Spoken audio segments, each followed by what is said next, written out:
Hello, how you doing? Today we're exploring another ruin. We're in Hampshire today and we're basically chasing up the bishops of Winchester and their amazing abbeys and palaces that they had all across this area. Stay with me, enjoy your history lesson. See you on the other side. Bye.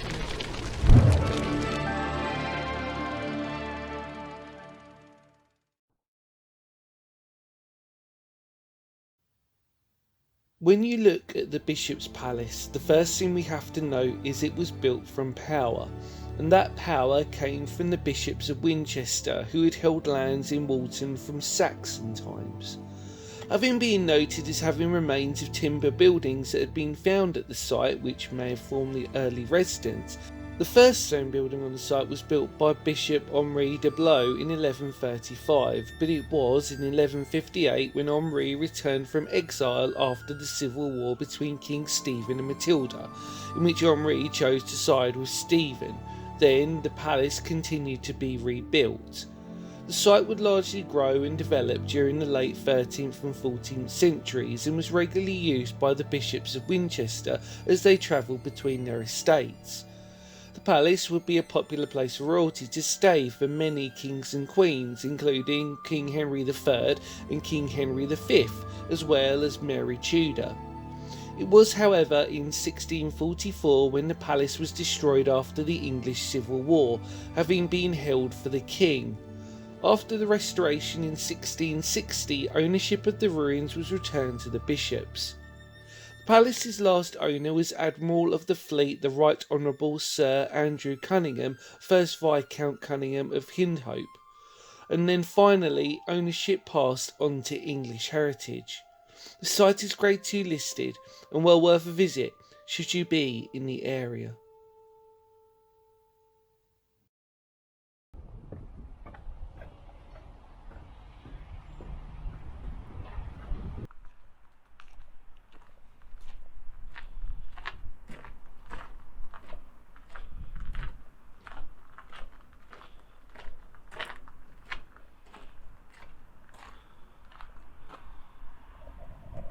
Hello and welcome back. Another glorious day, although it's a bit overcast today and my brain's not functioning too well. Is that about normal for this channel though? It's just my brain's just a bit today. But here we are. We've made it, more importantly, and it's beautiful to drive down here, absolutely gorgeous. And we are presented first off with this huge fireplace. Let's take a look at it. Wow. That pinprick of light. Isn't this spectacular? Look at this. So believe it or not, the ruin itself isn't as big as you would make it out to be. But it's still really special and it's still really important. And as you come round, you get a really good perspective. Although, what I mean by this in terms of ruin is it is a ruin. It's very hollow. It's pretty much just curtain walls and surrounding walls, as you can see. But because it's English heritage, good old English heritage, there's lots of layouts. So here we go. This is the brew house and the bake house. All major households baked their own bread and brewed their own beer. The fermentation process in beer making killed any bacteria, making beer a safer option to drink than water. This wing was built by William of Wykeham, excuse the phone, in 1378 to 1381. This is lovely. Lovely. Yeah, so excuse my hesitancy of verbal communication today. I feel like I'm failing already. I'll just speak in little sentences, that'll be fine, won't it?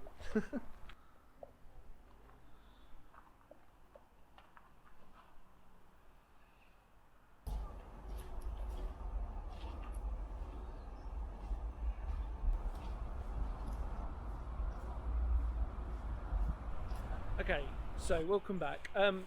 It's sort of frequently infrequently busy here, so I'm trying to sort of do it in pauses.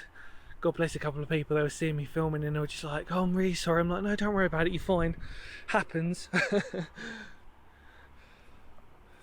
But like I said before, really that's your main chunk of the ruin, and then you've got that section there, which we've obviously talked about, which we're going to obviously negotiate our way around.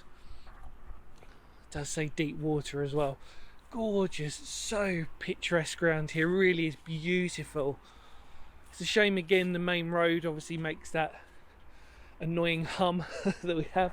I think what we're going to do is we're going to go to the opposite gate here. We'll read the sign briefly because, like I said, obviously you've had your history lesson, and obviously in that history lesson the idea is that you get your history and then we just explore it. So we go, yeah, look, as I said, the gatehouse, or former gatehouse. I think ruins in their own right are strange, aren't they, because you just sort of like, you never know which ones to expect. Here it goes. Palace ruins seen from the west in 1773. There you go. Lord Cunningham kept geese among the ruins of Bishop's Waltham Palace. There he is. One of the naval commanders, Andrew Cunningham. He talks about the Civil War, 1644. It's pretty much read most of this, but it's just beautiful, isn't it? So obviously this gives you the official welcome to Bishop's Waltham Palace. Obviously there's another one on the opposite side as well, and then obviously that in between I think is the museum, which is obviously non-existent at the moment. As of recording this, the ruins have just recently reopened. They were shut for the winter period, and now we're in spring as of recording this, so it's just become open. Just going to take you down here. Good old, do you know what? Good old English heritage. You know, I'm going to say that I don't think there's ever been an English heritage site that I've never really been disappointed with. So, good on you, English heritage. Right, I think what we need to do now is head round. So let's go and do it.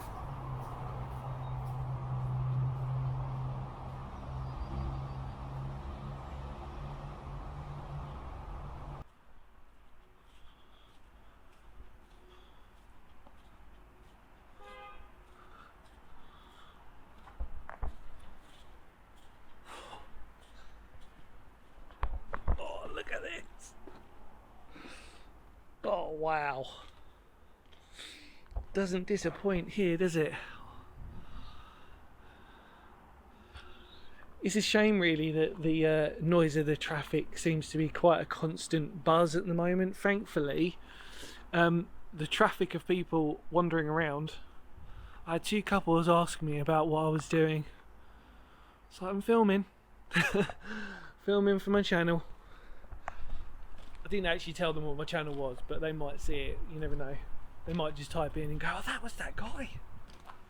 He was gorgeous. Sorry. Oh dear. I've got confidence issues, okay? Leave me alone.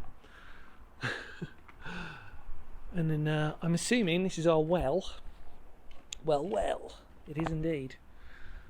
Oh, blimey. Can't see through there. Let me take you in. There you go. Look at that.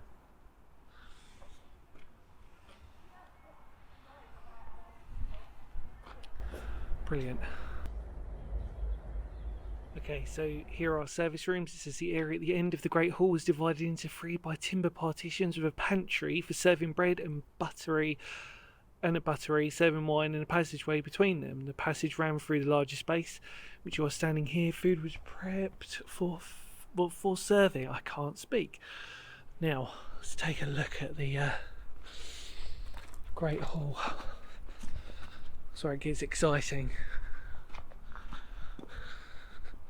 Here we are. Indeed, it is a great hall, isn't it? Look at those arches. Oh. This gives you a perspective. So obviously we're in the main section now. Great Hall, you get an idea of how tall this is. The Great Hall was tall. I'm just going to walk you around it, I think is the best bet. I can't believe how busy it is today, but then it's clearly a popular place, this. Maybe I missed out. There's our ditch, our moated ditch. Dry as a bone. There's some more of our huge chunky foundations. Let's take you for a little spin. Spin-a-rooney. I don't know why I said that. Cool. Tell you what, these steps are a little bit sketch.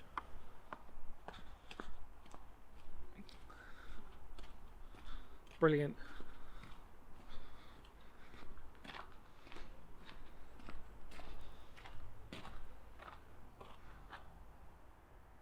Huh.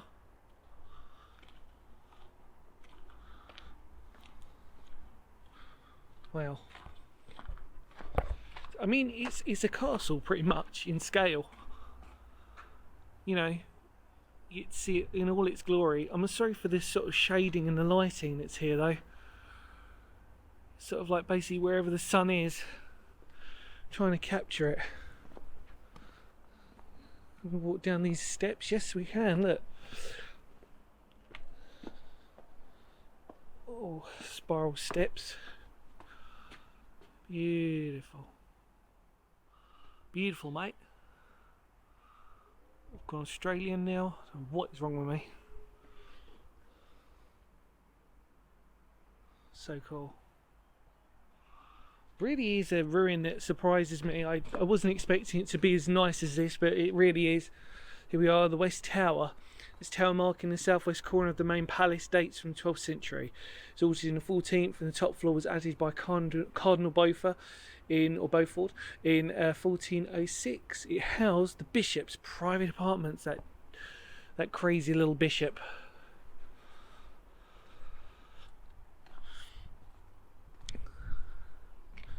Really, the scale is so impressive. I don't think this video is going to do it justice, really. Just really walking around the outskirts of it now. You can see there's not actually much here. We've sort of pretty much done the main chunk of it now. Another beautiful information pack. There we go. The Bishop's Great Chamber. Mentions the Queen Mary I as well. It's really pretty, you know. Really pretty. The medieval cellar steps, that says. Forgive me, I feel like I'm rushing it, but there's really not much that stands of substance. We've done most of the main stuff. We're just basically walking around the outer now, and I'm obviously taking you with me. There we go, look at that. You can see there would have been a pillar there. Do you know what's really nice to me? Getting a wonderful whiff of manure. I know it sounds a bit silly, but I just am, and it's gorgeous. I love the smell of manure. It's my farming countryside. There we go, the chapel. Sunken area to your right was the 12th century crypt. There we go. Built as part of the chapel for Bishop Henry of Blois. It is B-L-O-I-S is below. 1416 to 17, Cardinal Beaufort replaced the upper stage of the chapel with a new one. Like I said, we've done sections of this before, of talking about the bishops of Winchester. So yeah, brilliant. We're just going to end now, just on our final section here, our final plaque, and then we're done. Oh, I smell fish and chips as well. What the hell? Fish and chips and manure. Just like at home. There we go. It's our big information plaque here. The inner court in front of us. The kitchen, the well, which we'd seen. Chapel at the back there, but there's not really much left.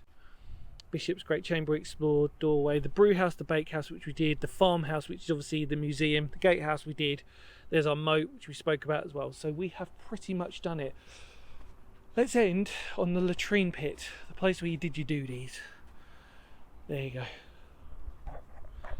Symbolising Phoenix history in all its best. Well look, this was the Bishop's Palace. I really hope you enjoyed this lovely little skim through this video. Thank you as always for watching, because history matters, and I'll see you all very soon. Remember to spread the word of the channel. Thank you very much.